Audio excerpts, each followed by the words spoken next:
Qu'est-ce que vous voulez, monsieur? Je suis venu voir Grace. Grace est sortie. Y a-t-il un problème? Cela fait 1 mois qu'elle refuse de prendre mes appels, elle m'a bloqué sur tous ses réseaux sociaux. Vous savez pourquoi elle a fait ça? Non, je n'ai aucune idée. Depuis notre dernier rendez-vous, elle refuse de me parler. Comment vous vous appelez? Je m'appelle Mohamed. D'accord, je vais lui faire votre commission, si elle rentre. Une dernière chose s'il vous plaît. Je vous écoute. Pouvez-vous m'aider à convaincre Grace que je l'aime? En faisant quoi? Je lui ai avoué mes sentiments, mais je vois que ce n'est pas réciproque. J'aime beaucoup Grace, depuis que je l'ai rencontrée, je n'arrive pas à la faire sortir de ma tête. Elle occupe toutes mes pensées, je n'arrive plus à me concentrer au travail. S'il vous plaît, aidez-moi. Mais si vous l'avez avoué vos sentiments, et vous constatez que ce n'est pas réciproque, passez à autre chose ou bien. Je veux bien passer à autre chose, mais je n'y arrive pas. Faites un effort de passer à autre chose, il y a beaucoup de filles dehors qui veulent de vous. Par exemple, moi je vous trouve beau, tu ne voudrais pas sortir avec moi? Non, je ne voudrais pas sortir avec toi. Celle que je veux, c'est Grace. S'il vous plaît, aidez-moi à la voir. D'accord, si vous le dites. J'ai compris, je ferai de mon mieux. Mais je ne vous promets rien. J'ai compris, merci beaucoup. Comment vous vous appelez? Moi, c'est Laura, je vis dans le même appartement que Grace. C'est compris Laura, je compte sur vous. Passez une excellente soirée. Merci beaucoup. C'était qui en bas? C'était Mohamed. Qu'est-ce qu'il me veut celui-là? Je lui ai dit que je ne suis pas intéressée, mais il refuse de comprendre. J'ai essayé de le dissuader, en le proposant de sortir avec moi. Mais il a complètement refusé. Je vois qu'il tient vraiment à toi, il ressemble à quelqu'un de sérieux. Je crois que tu dois l'accorder une chance. Tu le crois vraiment? Oui, essaie de lui donner sa chance, sûrement c'est un bon gars, on ne sait pas. J'ai vraiment peur. Tu as peur de quoi? Qu'il me brise le cœur. Je te comprends, la déception amoureuse fait très mal, je l'ai même vécu. Mais cela ne m'a pas empêché de me remettre en couple. Je me dis toujours, si cela n'a pas fonctionné, c'est que ce n'était pas le bon. Quoi qu'il arrive, il faut toujours continuer à croire en l'amour. D'accord, je vais y réfléchir. Commence déjà à le débloquer sur tes réseaux, et à répondre à ses appels. Il t'a payé combien pour venir me convaincre?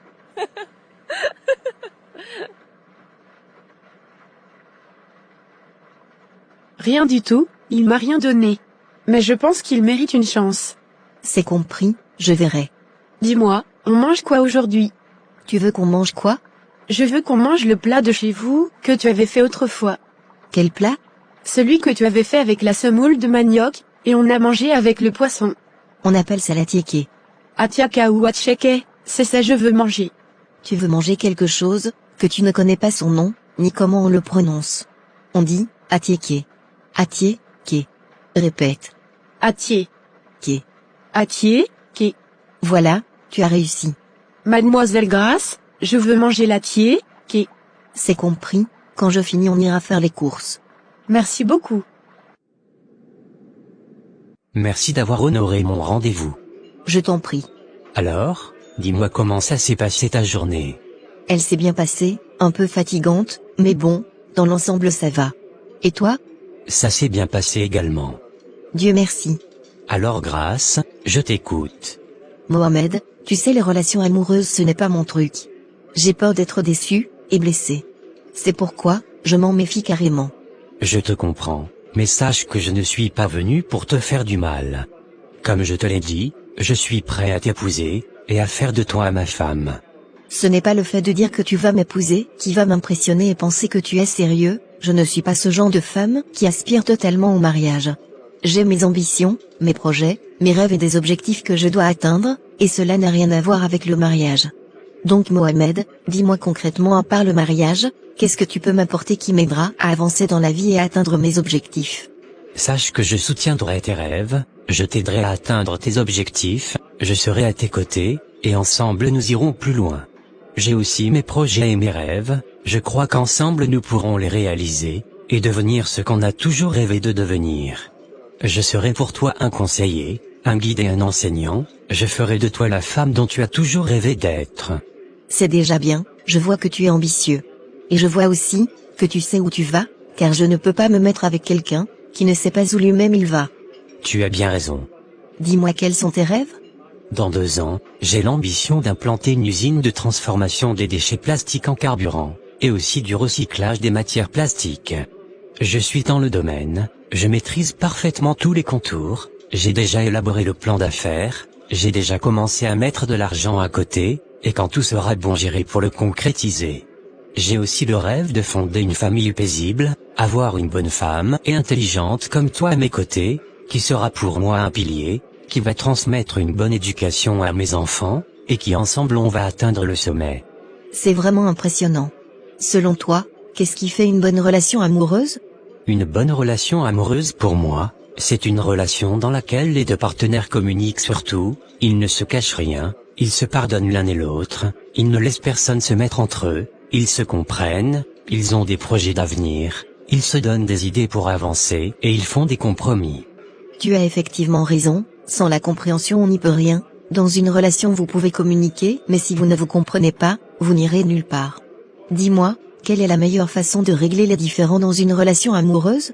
Selon moi, lorsque dans une relation l'un est fâché, l'autre doit se calmer, et revenir plus tard discuter du problème, et la personne qui n'a pas raison s'excuse, mais je pense lorsqu'il y a un problème dans une relation, les 2 partenaires ont tous tort, donc chacun doit présenter ses excuses à l'un et l'autre. Car dans une relation, où tout le monde veut avoir raison, et personne ne veut admettre qu'il a tort, cette relation n'ira nulle part. En amour, il n'y a pas d'orgueil, si tu n'es pas prêt à pardonner à tout moment, ne te mets pas en couple, car l'amour pardonne tout, il ne s'enfle pas d'orgueil, ou ne cherche pas son intérêt. Et aussi ne jamais expliquer ses problèmes de couple à sa famille ou à ses amis, vos problèmes de couple doivent rester entre ton partenaire et toi, vous réglez vos problèmes à 2.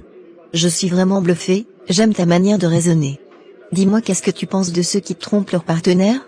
Je pense lorsqu'on aime, on ne trompe pas, et rien ne doit justifier l'infidélité. L'infidélité c'est une question d'éducation et de principe. Pour ma part, lorsque je sens que la personne ne fait plus mon affaire, ou que je n'aime plus ma partenaire, je préfère me séparer d'elle que d'aller la tromper. Tromper quelqu'un, ça fait très mal, cette personne peut manquer de confiance en elle, et ne plus jamais refaire confiance en amour. Tu as effectivement raison, l'infidélité est une question d'éducation et de principe. Dis-moi, qu'est-ce que tu penses des hommes qui abandonnent les filles avec des grossesses, qui nient totalement la paternité? Je pense que ce n'est pas responsable de leur part, car il faut toujours assumer ses responsabilités, c'est ça un homme, et un enfant c'est un don de Dieu. Tu as effectivement raison, c'est être irresponsable et moi je n'aime pas les hommes irresponsables. J'ai compris, tu n'as pas à t'inquiéter pour cela. Tu sais quoi Mohamed? Non, dis-moi. Tu m'as convaincu, j'accepte de sortir avec toi. Tu es sérieuse? Oui, j'accepte de sortir avec toi. Mais sache que ton argent ne me dit absolument rien, si j'ai décidé de me mettre avec toi, c'est parce que j'ai compris que tu as de l'ambition, des rêves, tu sais ce que tu veux dans la vie, et que tu sais où tu vas, et je suis persuadée qu'avec toi, j'irai encore plus loin, sinon si c'est pour de l'argent je travaille, et mes parents ont de l'argent. Donc ce que j'attends de toi, c'est le respect, la considération et le respect de tes engagements. Merci beaucoup Grace, je te promets de respecter mes engagements. Si cela ne te dérange pas, je peux avoir un petit bisou. Déjà? Oui, juste un petit bisou. D'accord, vas-y fais-le.